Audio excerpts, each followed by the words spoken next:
So, today we are going to discuss the second law of thermodynamics. അപ്പോൾ നമുക്ക് ആദ്യം ഒരു സീറോത്ത് ലോ ഉണ്ട്. If system A and B are separately thermal equilibrium with C, then A and B are in equilibrium. Then the second law dq equal to du plus dw, first law. Then now the second law. The second law is depend upon the transfer of the heat from one body to another. ഇപ്പം നമുക്കറിയാം, ഒരു വലിയ ചൂടുള്ള ഒരു വസ്തുവും തണുപ്പുള്ള ഒരു വസ്തുവും കൂടെ കോണ്ടാക്റ്റിൽ വെച്ച് കഴിഞ്ഞാൽ എന്ത് സംഭവിക്കും അഭിലാഷേ? ഒരു ഹോട്ട് ബോഡിയും ഒരു കോൾഡ് ബോഡിയും തമ്മിൽ കോണ്ടാക്റ്റിലായി കഴിഞ്ഞാൽ ഹോട്ട് ബോഡിയിൽ നിന്ന് കോൾഡ് ബോഡിയിലേക്ക് ഹീറ്റ് ട്രാൻസ്ഫർ ചെയ്യും. The heat is always flow from a body at high temperature to a low temperature. So, അതാണ് ആക്ച്വലി നമുക്ക് സിമ്പിൾ ആയിട്ട് പറയാവുന്ന സെക്കൻഡ് ലോ ഓഫ് തെർമോഡൈനാമിക്സ്. അതിനെ ആദ്യമായി ഡിഫൈൻ ചെയ്തത് കെൽവിൻ എന്ന് പറയുന്ന സയന്റിസ്റ്റ് ആണ്. By the statement, Kelvin statement. ഈ സ്റ്റേറ്റ്മെന്റ് പറയുന്നതാണിത്. Second law of thermodynamics, Kelvin statement says that it is impossible by means of an inanimate material agency to derive mechanical effort from any portion of matter by cooling it below the temperature of the coldest of the surrounding object. ഒരു എന്തെങ്കിലും ഒരു agency ഉപയോഗിച്ചുകൊണ്ട്, ആ ഏജൻസിയുടെ ഒരു mechanical effort ഉപയോഗിച്ചുകൊണ്ട്, inanimate എന്ന് പറഞ്ഞാൽ എനി ഒബ്ജക്റ്റ്, ജീവനില്ലാത്ത വസ്തു, അങ്ങനെയൊക്കെ വന്നത്, ഒരു ഹോട്ട് ബോഡി അല്ലെ കോൾഡ് ബോഡി അങ്ങനെയുള്ളത് ഉപയോഗിച്ചുകൊണ്ട് ഒരു മാറ്ററിന്റെ ഒരു പോർഷന്റെ പോലും ടെമ്പറേച്ചർ സറൗണ്ടിങ്സിനേക്കാൾ താത്താൻ പറ്റില്ല. ഇപ്പൊ നമുക്ക് കൺസിഡർ ചെയ്യാം, ഇപ്പൊ നമ്മുടെ അറ്റ്മോസ്ഫിയറിൽ ഇപ്പം -5 ഡിഗ്രിയാണ്. അപ്പൊ നമ്മളൊരു വസ്തുവിന്റെ ചൂട്, സിസ്റ്റം ഏതെങ്കിലും ഒരു വസ്തുവിന്റെ ചൂട് തണുപ്പിച്ചാൽ, അതിനെ തണുപ്പിച്ചു കൊണ്ടുവന്നാൽ അന്തരീക്ഷം എത്രയാന്നാ പറഞ്ഞത്? -5 ഡിഗ്രി. മാക്സിമം ആ -5 വരെ കൊണ്ടുവന്നത് ഒരുപോലെ ആക്കാൻ പറ്റുള്ളൂ. അതിനേക്കാൾ താഴേക്ക് താത്താൻ പറ്റില്ല. ഇത് തന്നെയല്ലേ നമ്മൾ മുമ്പേ പറഞ്ഞത്. ഹീറ്റ് എപ്പോഴും ഹോട്ടർ ബോഡിയിൽ നിന്ന് കോൾഡർ ബോഡിയിലേക്ക് അത് തുല്യമാകുന്നവരെയും പോകാം. അപ്പം ഒരു സിസ്റ്റത്തിന് എത്ര ഏജൻസി എത്രമാത്രം വർക്ക് ചെയ്താൽ പോലും അതിൻ്റെ സിസ്റ്റത്തിന്റെ ഒരു ഭാഗത്തിന്റെ ടെമ്പറേച്ചർ പോലും അതിൻ്റെ സറൗണ്ടിങ്സിന്റെ ടെമ്പറേച്ചറിനേക്കാൾ താഴ്ത്താൻ സാധിക്കില്ല. അതാണ് കെൽവിൻ സ്റ്റേറ്റ്മെന്റ് പറയും. ഈ സ്റ്റേറ്റ്മെന്റ് ഒന്ന് നോട്ട് ചെയ്തേ.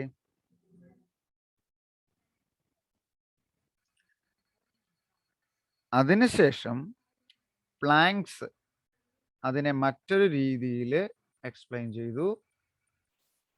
It is impossible to construct and heat engine.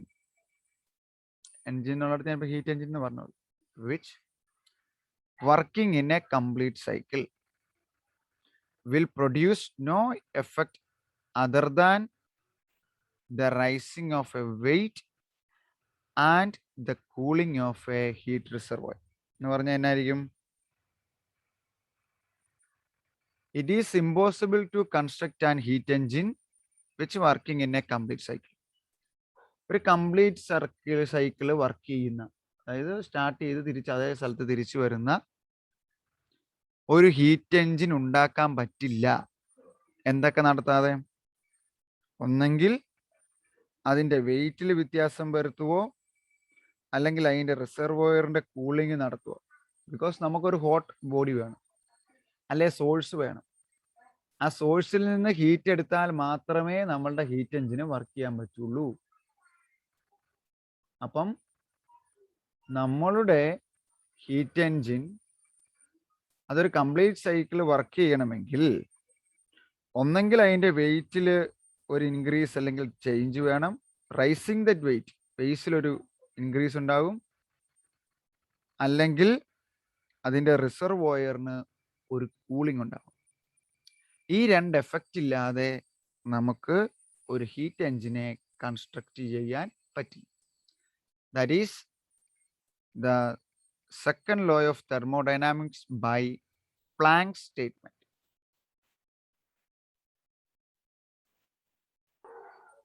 ആദ്യം നമ്മൾ പറഞ്ഞ കെൽവിൻ സ്റ്റേറ്റ്മെന്റും അതിനുശേഷമുള്ള പ്ലാങ്ക് സ്റ്റേറ്റ്മെന്റോടെ ഒരുമിച്ച് കമ്പൈൻ ചെയ്ത് രണ്ടുപേരും കൂടെ Kelvin Planck statement of the second law derive. കുറച്ചുകൂടെ കാര്യങ്ങൾ വ്യക്തമാണ് ഇതിനകത്ത്, സിമ്പിളായിട്ട് മനസ്സിലാക്കാം.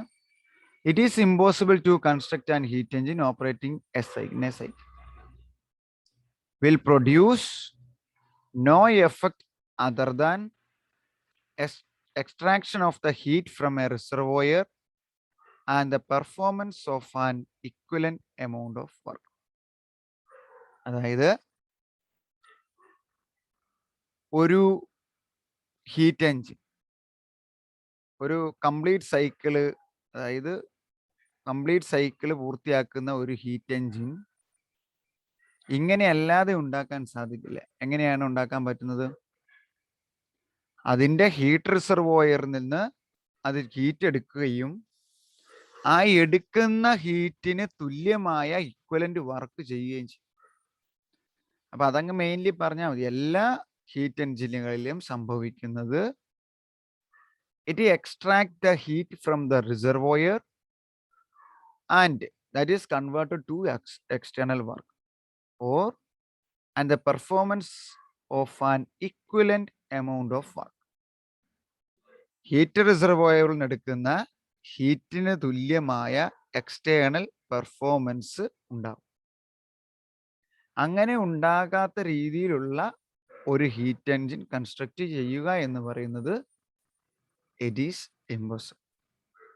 That is the combined form of Kelvin and Planck statement of second law.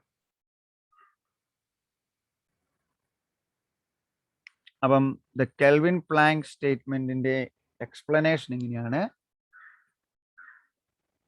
ഇപ്പൊ നമ്മൾക്കൊരു എന്നാ പറയണ 3 പാർട്ട്, ഒരു ഹീറ്റ് എഞ്ചിന്റെ 3 പാർട്ടുകള്, സോഴ്സ്, സിങ്ക്, വർക്കിംഗ് സബ്സ്റ്റൻസ് ഇത് നടുക്കഴും. അപ്പം ഇതാണ് നമ്മളുടെ source with very high temperature T1. This is our sink with low temperature T2. Then there is a working substance.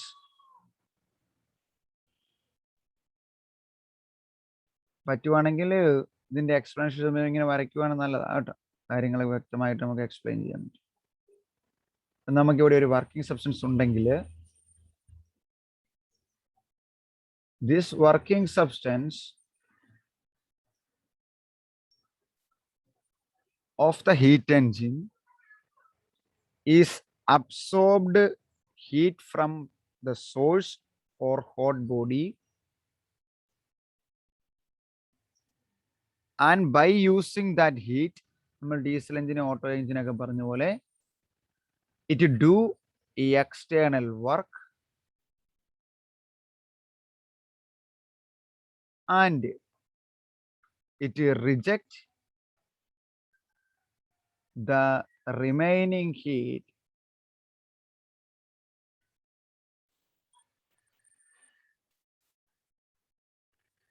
to the cold body. അല്ലെങ്കിൽ സിങ്കിലേക്ക് മിച്ചമുള്ള ഹീറ്റിനെ കളയും. ഇത് തന്നെ നമ്മൾ അവിടെയും പറഞ്ഞു. അത് നമ്മൾ ടെമ്പറേച്ചർ എടുക്കുന്നു, അത് വർക്ക് ചെയ്യുന്നു, മിച്ചമുള്ള പുക ഇത് നമ്മളുടെ എക്സോസ്റ്റ് വാൽവ് തുറക്കുമ്പോൾ പുറത്തേക്ക്. So this is the explanation of the Kelvin Planck statement. Simple ആയിട്ട് പറയും. ഇനി ഇവിടെ ഉണ്ടാകുന്ന ഈ temperature difference T1 minus T2, അല്ലെങ്കിൽ ഹീറ്റ് എടുക്കുന്നതാണെങ്കിൽ Q1 ടേബിൾ എടുത്താൽ Q1 മൈനസ് Q2 എത്രയാണോ ആ ടെമ്പറേച്ചറിനെ എക്സ്റ്റേണൽ വർക്കായിട്ട് കൺവേർട്ട് ചെയ്യും. ഇത്രയും പോയിന്റുകൾ എഴുതി വെച്ചാൽ മതി. Converted to external work. So we have a source, working substance and sink. ഏറ്റവും ആദ്യം നമ്മൾ സോഴ്സിന്റെയും വർക്കിംഗ് സബ്സ്റ്റൻസിന്റെയും സിങ്കിന്റെയും പടം വരച്ചതാണ്. ഇൻസുലേറ്റിംഗ് ഇവിടെ ബാറൊക്കെ കൊടുത്തിട്ട്. അപ്പൊ നമ്മൾ പറഞ്ഞതാണ് സോഴ്സിന് ഹൈ ടെമ്പറേച്ചർ ആണ്. സോഴ്സ് ആണ് നമ്മുടെ ഹീറ്റ് റിസർവോയർ. അതിനെ വിളിക്കാവുന്ന മറ്റൊരു പേരാണ് heat reservoir.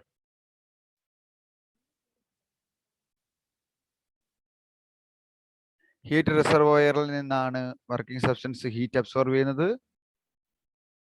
If it absorb T1 temperature or Q1 heat from the heat reservoir and it do the external work, and the remaining heat T2 is rejected to the sink, then the change in temperature or heat is converted to external work. Clear ആയ അഭിലാഷേ? നമ്മൾ നേരത്തെ പഠിച്ച കാര്യം തന്നെ. Abhilash, Gopika, clear ആയി sir. Okay, ഒന്ന് not ചെയ്തേരെ. Again, this law is explained by Clausius. നമ്മൾ ആദ്യം പഠിച്ചത് Kelvin, then Planck, then combine this to Kelvin-Planck statement, and finally Clausius explained the second. By this Clausius statement, this is only applied to a reversible engine. Second law is valid only for a reversible engine. ആദ്യം വരുന്ന അവസ്ഥയിൽ തിരിച്ചു വരുന്ന നമ്മൾ പറഞ്ഞ auto engine, heat engine, Carnot engine അങ്ങനെയുള്ള കേസിൽ മാത്രമേ സെക്കൻഡ് ലോ വാലിഡ് ആവുള്ളൂ. And the law state that it is impossible for a self-acting machine unaided by any external agency to convey heat from one body to another body at high temperature. എന്ന് പറഞ്ഞാൽ ഒരു high ടെമ്പറേച്ചറിൽ നിന്ന് law ടെമ്പറേച്ചറിലേക്കുള്ള ഒരു ബോഡിയിലേക്ക് ഹീറ്റിനെ കടത്തിവിടാൻ എളുപ്പമാണ്. But it is difficult to transform heat from a colder to warmer body. Temperature കുറഞ്ഞ ഒരു ബോഡിയിൽ നിന്ന് ടെമ്പറേച്ചർ കൂടിയ ഒരു ബോഡിയിലേക്ക് ഹീറ്റ് ട്രാൻസ്ഫർ ചെയ്യുക എന്ന് പറയുന്നത് ഡിഫിക്കൽട്ടാണ്. തിരിച്ച് നമുക്ക് പറ്റും അല്ലേ? ഇപ്പം കുറച്ച് ചൂടുവെള്ളം ഒഴിച്ചു കഴിഞ്ഞാൽ അതിനകത്തോട്ട് പച്ചവെള്ളം ഒഴിച്ചു കഴിഞ്ഞാൽ ചൂടുവെള്ളത്തിൻ്റെ ടെമ്പറേച്ചർ കുറയ്ക്കാൻ പറ്റും. പക്ഷേ പച്ചവെള്ളത്തിനെ എന്നാ ചെയ്താലും ഒരു എക്സ്റ്റേണൽ ഏജൻസി അല്ലെങ്കിൽ ചൂടാക്കാതെ ഒരു ഇത് ചെയ്യാതെ ഒരിക്കലും അതിനെ ചൂടുവെള്ളമാക്കാൻ പറ്റില്ല. അതാണ് ഉദ്ദേശിക്കുന്നത്. We cannot make a heat flow from a colder body to a warmer body. അല്ല, നമുക്കറിയാം പ്രഷർ ആണെങ്കിലും കൂടിയെടുത്ത് കുറഞ്ഞെടുത്തോട്ടേ പോകും. അതുപോലെ തന്നെ ടെമ്പറേച്ചർ കൂടിയെടുത്തുനിന്ന് കുറഞ്ഞെടുത്തോട്ടല്ലാതെ കുറഞ്ഞെടുത്തുനിന്ന് കൂടിയെടുത്തോട്ട് ഒരിക്കലും ഫ്ലോ ചെയ്യില്ല. ക്ലിയർ ആയോ അഞ്ജന? Clausius statement.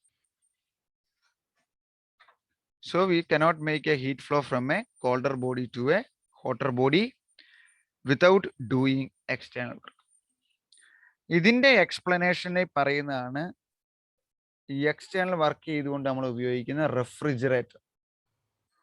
റെഫ്രിജറേറ്റർ അല്ലെങ്കിൽ നമ്മൾ ഉപയോഗിക്കുന്ന ഫ്രിഡ്ജിൽ നമ്മൾ എന്നാ ചെയ്യണേ? ഒരു ഹീറ്റ് എഞ്ചിന്റെ ബാക്ക്വേർഡ് പ്രവർത്തനം അവിടെ അല്ലേ? ഹീറ്റ് എഞ്ചിൻ ഹയർ ടെമ്പറേച്ചറിൽ നിന്ന് ഹീറ്റ് എടുത്തിട്ട് വർക്ക് ചെയ്തിട്ട് മിച്ചമുള്ളതിനെ സിങ്കിലേക്ക് കൊടുക്കും. പക്ഷെ ഇവിടെ ഒരു ബാക്ക്വേർഡ് ട്രാൻസിഷൻ ഓഫ് ഹീറ്റ് ആണ്. ഇതിനകത്തിരിക്കുന്ന അല്ലെങ്കിൽ കുറച്ച് തണുത്ത ഒരു ബോഡിയിൽ നിന്ന് തന്നെ ഹീറ്റ് വലിച്ചെടുത്തിട്ട് കൂടുതൽ ടെമ്പറേച്ചറിനെ പുറത്തു തരും. അങ്ങനെയുള്ള കേസ് ഉണ്ടെങ്കിൽ എന്ത് ചെയ്യണം? നമ്മൾ പറഞ്ഞത് we want to do an external work. Actually This is the Clausius statement. അപ്പോൾ യൂണിറ്റ് 3 തെർമോഡൈനാമിക്സിൽ ഹീറ്റ് എൻജിൻ പറഞ്ഞു, കാർനോട്ട് സൈക്കിൾ പറഞ്ഞു, derivation of efficiency, petrol engine, diesel engine, അതിന് രണ്ടിൻ്റെയും എഫിഷ്യൻസി, സെക്കൻഡ് ലോ പറഞ്ഞു, കെൽവിൻ ആൻഡ് ക്ലോഷ്യസ് സ്റ്റേറ്റ്മെന്റ് നമ്മൾ മുഴുവൻ പറഞ്ഞു തീർന്നു. സോ ഇനി എനിക്ക് ഡിസ്കസ് ചെയ്യാനുള്ളത് ഡിഫ്യൂഷൻ എന്ന് പറയുന്ന ചാപ്റ്ററും ട്രാൻസ്മിഷൻ ഓഫ് ഹീറ്റിന്റെ പകുതി portion.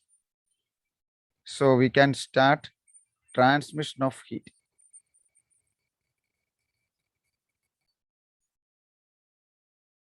So unit number 2,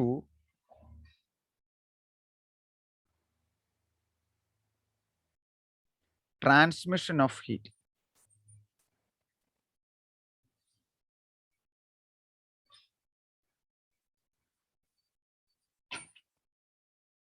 actually ഇതിന്റെ കുറെ ഭാഗങ്ങൾ സിമ്പിളാണ്, നമുക്കറിയാവുന്ന കാര്യങ്ങൾ ആദ്യം ഇൻട്രഡക്ഷൻ ആയിട്ട് പറയാം. ഫസ്റ്റ് ഹെഡിങ് തെർമൽ കണ്ടക്ടിവിറ്റിയും തെർമോമെട്രിക് കണ്ടക്ടിവിറ്റിയും. അതിനു മുമ്പ് what is the transformation or transmission of the heat? Heat is flow from a hotter body to a colder body. ഹീറ്റിനെ അങ്ങനെ ഫ്ലോ ചെയ്യുക. ഇനി അഥവാ നമ്മൾ കൺസിഡർ ചെയ്യാൻ ഒരു മെറ്റൽ എടുക്കുക നോക്കുക. ഒരു മെറ്റലിന്റെ കേസിൽ ഇപ്പം ഇതൊരു മെറ്റാലിക് റോഡാണ്. ഈ മെറ്റാലിക് റോഡിന്റെ ഒരു സൈഡിൽ നമ്മളൊരു ഹീറ്റ് കൊടുത്തു. ഇവിടെ ഹീറ്റ് കൊടുത്താൽ എന്നാ പറ്റും? അത് ചൂടായിട്ട് ഈ അറ്റത്തോട്ട് ടെമ്പറേച്ചർ കിട്ടും. അല്ലെ, നമ്മളിവിടെ കൈ പിടിച്ചുകൊണ്ടിരിക്കുകയാണ്, നമ്മുടെ കൈ ചൂടാകും, അല്ലെ കൈ പൊള്ളും. അതിന്റെ കാരണം എന്നാണ്? ഇതിനകത്ത് ലാർജ് നമ്പർ ഓഫ് ആറ്റംസ് അല്ലെ മോളിക്യൂൾ ഇങ്ങനെ ഉണ്ടെന്ന് നമുക്കറിയാം.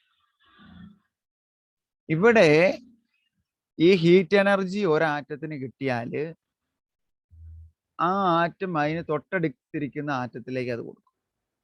അത് അടുത്തതിലേക്ക് കൊടുക്കും, അത് അടുത്തതിലേക്ക് കൊടുക്കും, അത് അടുത്തതിലേക്ക് കൊടുക്കും. അങ്ങനെ ഇവിടെയുള്ള ഹീറ്റ് എനർജി ഇവിടുന്ന് ഇതിൽ വന്ന് ഇത് ചേർന്നിരിക്കും, ഇതിന് കിട്ടി, ഇങ്ങനെ കിട്ടി, ഇങ്ങനെ കിട്ടി, ഇങ്ങേറ്റത്ത് വരെയും പറ്റും. That means there is heat flow is there, but there is no flow or movement of atom or molecule. Atom അല്ലേ മോളിക്യൂള് അവിടെ മൂവ് ചെയ്യുന്നില്ല. പക്ഷെ ഒരെണ്ണത്തിൽ നിന്ന് അടുത്തതിലോട്ട് ഇങ്ങനെ എന്നാ പറയുന്നത്, ഹീറ്റ് ഫ്ലോ നടക്കും. അതുപോലെ തന്നെ മറ്റൊരു രീതിയിലും ഹീറ്റ് ഫ്ലോ നടക്കാം, by phonon. What is phonon? Photon കേട്ടിട്ടുണ്ടല്ലേ? ഫോനോൺ എന്നാന്ന് ചോദിച്ചാല് the quantised lattice vibration. Lattice vibration, lattice എന്ന് പറഞ്ഞാൽ എന്നാണ്? ആറ്റങ്ങൾ ഒക്യുപ്പൈ ചെയ്യുന്ന പർട്ടിക്കുലർലി അറേഞ്ച് ചെയ്യുന്ന പ്ലെയിനുകൾ അല്ലെ ഈ സ്പേസ്, അതാണ് ലാറ്റിസ്. ഇതിനിപ്പോ ചൂട് കൊടുക്കുമ്പം when we apply temperature, this lattice is vibrate and it produce an energy. ആ വൈബ്രേഷൻ എനർജി ഇവിടുന്ന് ഇങ്ങോട്ട് മൂവ് ചെയ്യും, ഇങ്ങോട്ട് മൂവ് ചെയ്യും, ഇങ്ങോട്ട് move. So in A conduction process, the transfer of heat energy due to the temperature difference. ഇവിടെ high ടെമ്പറേച്ചറും ഇവിടെ ലോയും ആണെങ്കിലേ ഇങ്ങോട്ട് പോവുള്ളൂ. Here the heat is transferred or heat is flow from hot region to cold region, but not atom or molecule is transfer. And also phonons or lattice vibrations give heat transfer at a very low temperature. വളരെ temperature കുറഞ്ഞ അവസരങ്ങളിൽ ലാറ്റിസിന്റെ vibration ഒരു ചെറിയ energy ഒരു പോയിന്റിൽ നിന്ന് മറ്റൊരു പോയിന്റിലേക്ക് പോകാൻ ഹെൽപ്പ് ചെയ്യും. What is in the case of A metal? ഒരു മെറ്റലിൽ എങ്ങനെയാണ്? there is large number of free electrons are there. large number of free electrons. അല്ല നമ്മൾ പറയും ക്ലൗഡ് പോലെ, അല്ല സീ ഓഫ് ഫ്രീ ഇലക്ട്രോൺസിന്റെ ക്ലൗഡ്, ഒരു കടൽ പോലെ ഫ്രീ ഇലക്ട്രോൺസ്. അതിങ്ങനെ ഒരറ്റത്ത് മറ്റൊരു അറ്റത്തോട്ട് ഇങ്ങനെ മുട്ടി ഇലക്ട്രോൺ അല്ലെങ്കിൽ ഈ ചൂടിനെ ഒരറ്റത്ത് മറ്റൊരു അറ്റത്തോട്ട് ട്രാൻസ്ഫർ ചെയ്യാൻ സഹായിക്കും. Actually that is the first we are going to discussion the conduction. കണ്ടക്ഷന്റെ കേസിലെ കാര്യങ്ങളാണ് ഇനി നമ്മൾ പറയാൻ പോകുന്നത്. സോ കണ്ടക്ഷനെ കുറിച്ച് ഒരു ഐഡിയ കിട്ടിയില്ലേ അഞ്ജന? ക്ലിയർ അല്ലേ?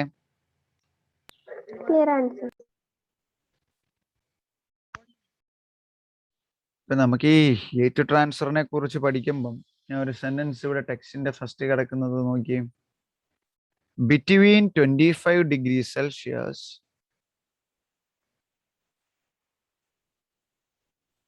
and 5000 degrees Celsius, the fiberglass honeycomb used. The fiberglass honeycomb structure.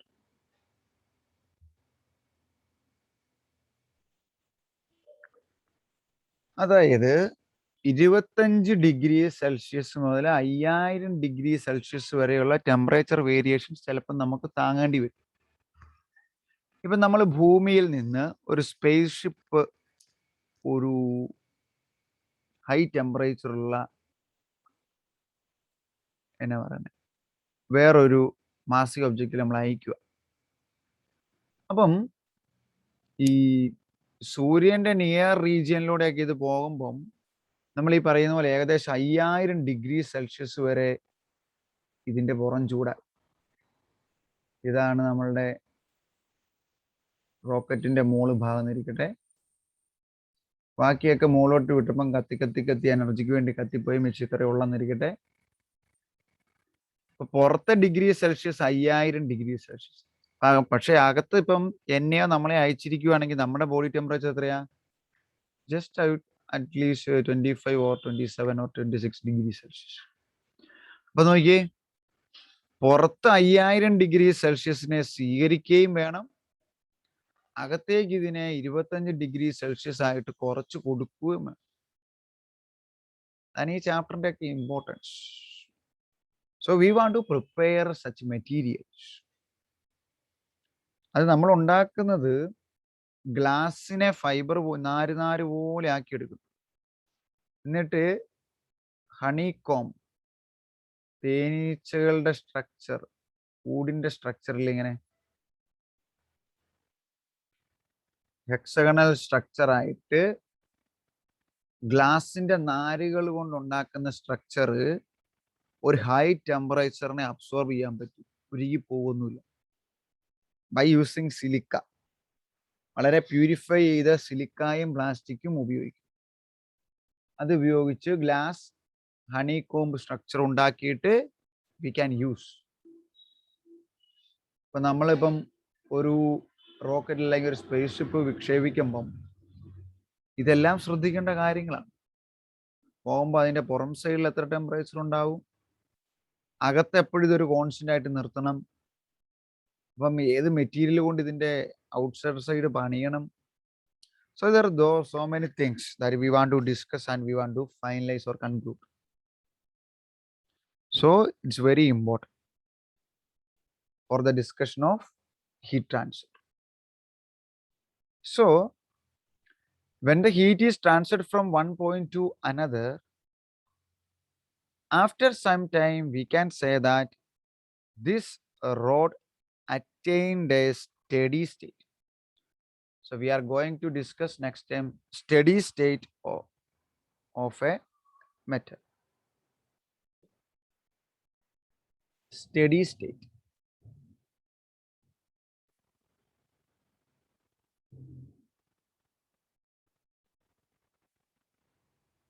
And temperature gradient.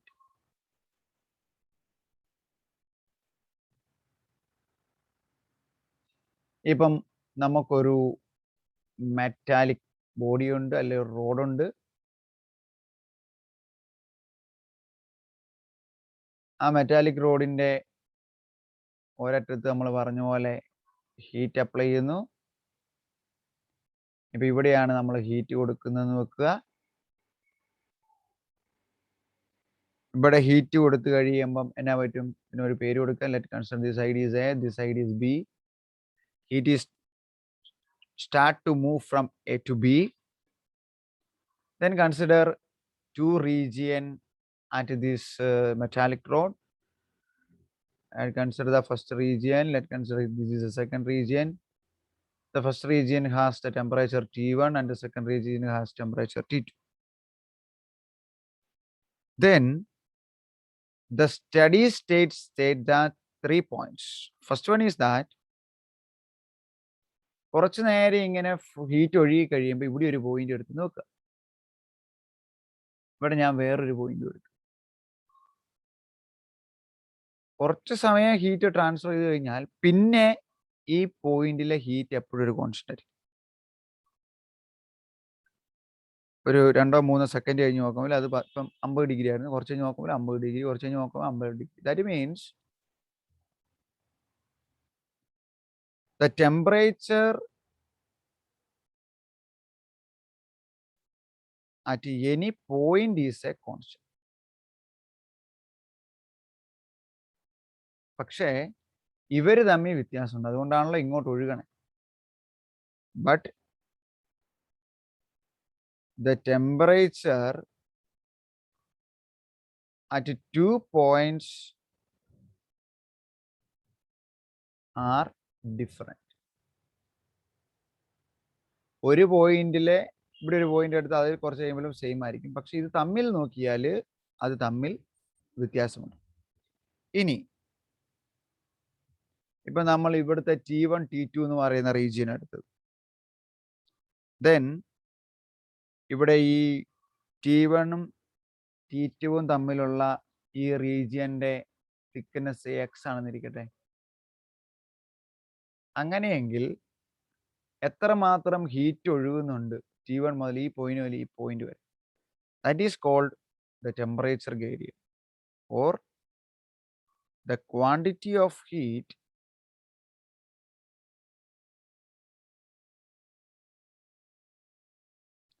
flow through each layer of the material in 1 second. അപ്പം ഇതിലൂടെ ഒഴുകുന്ന ഹീറ്റിന്റെ വാല്യൂ എന്ന് പറയുന്നത് ഓർ ടെമ്പറേച്ചർ ഗ്രേഡിയന്റ് എന്ന് പറയുന്നത്, temperature gradient is that the change in temperature divided by എത്ര thickness ഉണ്ട്. That means higher temperature ഇവിടെ ആയിരിക്കും, ഇങ്ങോട്ടാ കുറഞ്ഞു തന്നെ, T1 minus T2 divided by x. That consider this is question number 1. That is the temperature gradient of this metal. ഏതെങ്കിലും രണ്ട് point എടുക്കുക, ആ പോയിന്റിലെ ടെമ്പറേച്ചർ ഗ്രേഡിയന്റ് എന്ന് പറയുന്നത് അതിന്റെ ടെമ്പറേച്ചർ വ്യത്യാസത്തിനെ അതിന്റെ തിക്നെസ് അല്ലെങ്കിൽ ലെങ്ത് കൊണ്ട് ഡിവൈഡ് ചെയ്യുന്നതിന് തുല്യമായിരിക്കും. Our first heading is that thermal conductivity. Thermal conductivity.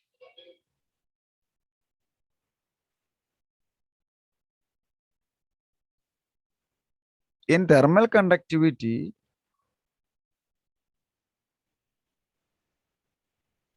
it is says that at steady state, ആദ്യം സ്റ്റഡി സ്റ്റേറ്റ് വന്നം, ഒരു പോയിന്റിലെ ടെമ്പറേച്ചർ കോൺസ്റ്റന്റ് ആകുന്നവരെ ഹീറ്റ് ഒഴിക്കും. At steady state, the amount of heat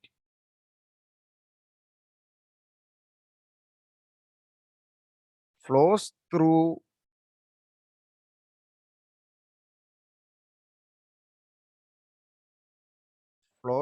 a cross-sectional area capital A. അതായത് ഒരു study സ്റ്റേറ്റിൽ ഒരു cross section ഏരിയയിലൂടെ പോകുന്ന ഹീറ്റിന്റെ amount let I consider it as Q. Q is directly proportional to area and Q is directly proportional to the temperature gradient. And also Q is directly proportional to the time of flow. So ഇതിനെ മൂന്നിനെ ചേർത്തുകൊണ്ട് നമുക്ക് എങ്ങനെ എഴുതാൻ പറ്റും? Q is directly proportional to A into T1 minus T2 by X into time T. Area into temperature gradient into time. ഈ constant മാറ്റി ഈ proportionality മാറ്റാൻ Q equal to a constant C into A into T1 minus T2 by X into T. And in this equation, this C is called thermal conductivity.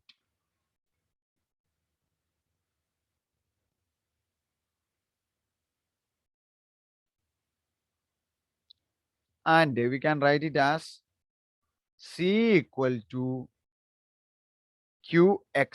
ശരിയല്ലേ? X മുകളിലോട്ട് പോകും. Q into X divided by A into T1 minus T2 into T. This is the conductivity. അതായത് conductivity എന്ന് പറഞ്ഞാൽ എത്രമാത്രം conduction നടക്കുന്നുണ്ടല്ലേ, heat flow നടക്കുന്നുണ്ട്. The rate of heat flow. അത് കാണാൻ വേണ്ടി സ്റ്റഡി സ്റ്റേറ്റിലുള്ള ഒരു കണ്ടക്ടർ എടുത്തു, ആ 2 പോയിന്റ് എടുത്ത് ഇവിടുത്തെ ടെമ്പറേച്ചർ T1 ഇവിടുത്തെ ടെമ്പറേച്ചർ T2, ഇതിന്റെ cross sectional area capital A ആണ് എടുത്തത്. നമ്മൾ പറയാണ് Q directly proportional to A, Q directly proportional to T1 minus T2, ഇതിന്റെ thickness X divide by X. ഇനി T എന്ന് പറയുന്ന സെക്കൻഡ് ടൈം വരെയും പോകുന്നുണ്ടെങ്കിൽ Q directly proportional to area into T1 minus T2 by X into time T. ആ constant of പ്രൊപ്പോർഷണാലിറ്റിനെ വിളിക്കുന്ന പേരാണ് തെർമൽ കണ്ടക്ടിവിറ്റി. ആൻഡ് ടെക്സ്റ്റ് ബുക്കിൽ ഇത് K ആയിരിക്കണം, വേണേ K ആയിരിക്കും കേട്ടോ. That's K equal to QX divided by A into T1 minus T2 into T. അങ്ങനെയെങ്കിൽ ഇതിന്റെ യൂണിറ്റ് എന്നാണ്? ഇതിന്റെ യൂണിറ്റ് ഹീറ്റിന്റെ എനർജിയാ, ജൂള്. ഡിസ്റ്റൻസിന്റെ metre divided by area metre square, ടെമ്പറേച്ചറിന്റെ കെൽവിൻ, ടൈമിന്റെ സെക്കൻഡ്. ചിലപ്പോൾ അങ്ങനെ ചോദിക്കാം, ആ 1 മാർക്കിന്റെ വാട്ടയില് അതിന്റെ യൂണിറ്റ് എന്നാ, ഡയമെൻഷൻ ഒക്കെ എന്നാക്കെ. അപ്പോൾ ഇവിടെ മീറ്ററും വെട്ടിക്കളയാം. So the unit of conductivity is equal to joule per denominator ഒരു സെക്കൻഡ് ഉണ്ട് അല്ലേ. ജൂൾ പെർ സെക്കൻഡ് എന്ന് പറഞ്ഞാൽ എന്നാണ്? ജൂൾ ബൈ സെക്കൻഡ് വന്ന എനർജി ഡിവൈഡ് ബൈ ടൈം. അതിനെ അഭിലാഷേ ഓർമ്മിക്കുന്നു? Energy by time.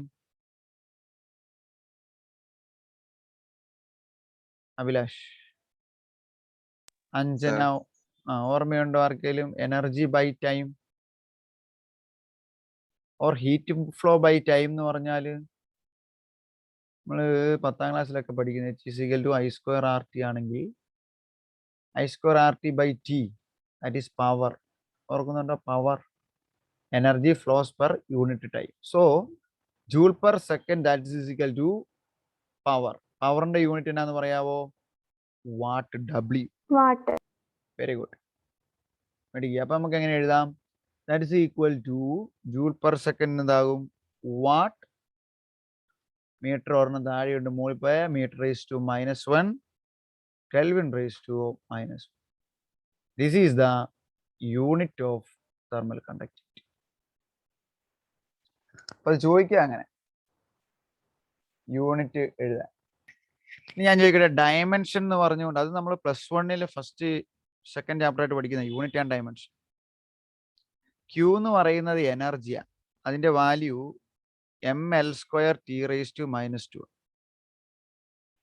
Into distance L divide by area L² into temperature T1 minus T2. Let's consider the change in temperature θ എന്നിരിക്കട്ടെ, into time difference T. അപ്പൊ അതെങ്ങനെ വരും? Dimension എത്രയായിരിക്കും? Dimension of conductivity എന്തെങ്കിലുമൊക്കെ വെട്ടിക്കളയത്തില്ലേ? T മോളിൽ പോവും. ടി മോളിൽ പോയി കഴിഞ്ഞാൽ T⁻⁻1 ആവും. അപ്പൊ T⁻²ഉം T⁻⁻1 കൂടെയും ചേരുമ്പം T⁻³ ആവും. ഇനി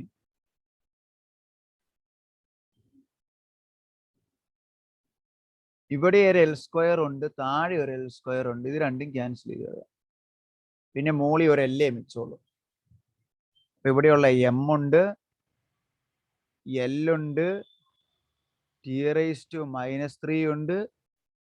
തീറ്റ ഡിനോമിനേറ്റർ ആണ്, മോളിൽ ചെല്ലുമ്പോൾ T⁻⁻². കണ്ടോ എഴുതിയ ഡയമെൻഷൻ? മനസ്സിലായോ അഞ്ജന? യൂണിറ്റും ഡയമെൻഷൻ എഴുതിയതിന് സംശയമൊന്നുമില്ലല്ലോ. പാർട്ട് എയില് 1 മാർക്കിന്റെ ക്വസ്റ്റ്യൻ ആയിട്ട് യൂണിറ്റ് എന്നാ ഡയമെൻഷൻ ആണെന്ന് ചോദിക്കാൻ സാധ്യതയുണ്ട്. സിംപിളി തന്നെ ചെയ്ത് നോക്കിയാൽ മതി, ബൈ ഹാർട്ട് ചെയ്ത് പോകേണ്ട ആവശ്യമൊന്നുമില്ല. ഇത് എനർജിയുടെ തന്നെ കേട്ടോ. ഹീറ്റ് എനർജിയുടെയും വർക്കിന്റെ എനർജിയുടെ ഡയമെൻഷൻ തന്നെയായിരിക്കും വർക്കിന്റെ. അതിന്റെ ഡയമെൻഷൻ ആണ് ml² T⁻². അത് മാത്രം ഒന്ന് ഓർത്താൽ മതി, ബാക്കിയെല്ലാം. പിന്നെ എന്നാ ഉള്ളേ? എക്സിന്റെ distance L, area L², temperature ഡിഫറൻസിന് തീറ്റ എന്നെടുത്തു, ടൈം ക്യാപിറ്റൽ T. ഡിനോമിനേറ്റർ മുകളിലോട്ട് കൊണ്ടുപോവുക. ml T⁻⁻3 θ⁻⁻. സോ നമ്മളിപ്പോൾ ഇവിടെ കണ്ടക്ടിവിറ്റിയുടെ ഇക്വേഷൻ അല്ലേ, കണ്ടക്ടിവിറ്റി K = അത് ബന്ധപ്പെടുത്തി ഒരു കാര്യം ഇവിടെ പറഞ്ഞിട്ട് നിർത്താം.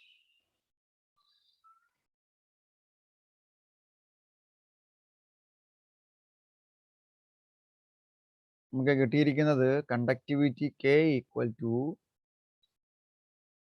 Qx divided by A into T1 - T2 into T. അങ്ങനെയെങ്കിൽ കണ്ടക്ടിവിറ്റിനെ ഞാൻ ഈ ഹീറ്റിന്റെ ടേം ഡിഫൈൻ ചെയ്യാൻ പോകും. K = Q ആയിക്കോളും. എപ്പോഴാണ്? എക്സിന് പകരം 1 ആകണം, ഏരിയയ്ക്ക് പകരം 1 ആകണം, T1 - T2 1 ആവണം, ടൈമും 1 ആവണം. So conductivity is the heat flow എപ്പോഴായിരിക്കും? Or heat transfer with unit area in unit distance with temperature gradient 1 and in 1 second. ഇതെല്ലാം 1 ആയിക്കഴിഞ്ഞാൽ എന്തായിക്കോളും? തെർമൽ കണ്ടക്ടിവിറ്റി എന്ന് പറയുന്നത് Q തന്നെ ആയിക്കോളും. So thermal conductivity is the Q heat transfer when x = 1, A = 1, T1 - T2 = 1 and time is equal to 1. When ഇതിന് രണ്ടിനോട് ചേർത്ത് നമുക്ക് temperature gradient എന്ന് പറയാം അല്ലേ? T1 - T2 by x എന്നുള്ളതിനെ when the temperature gradient and area of cross section and time is 1 second, then the conductivity is the amount of heat transfer from one point to another.